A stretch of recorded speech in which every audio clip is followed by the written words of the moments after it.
और फिर एक दिन ऐसा भी आएगा जब कोई तुम्हारे बारे में सोचेगा भी नहीं।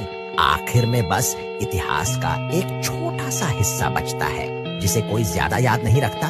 तो फिर तुम किस बात की चिंता कर रहे हो? और असल में तुम जीवन से चाहते क्या हो? क्योंकि तुम्हें इस दुनिया में सिर्फ इसलिए नहीं भेजा गया कि तुम सोचते रहो कि लोग तुम्हें अच्छे काम करते हुए देख रहे हैं या नहीं।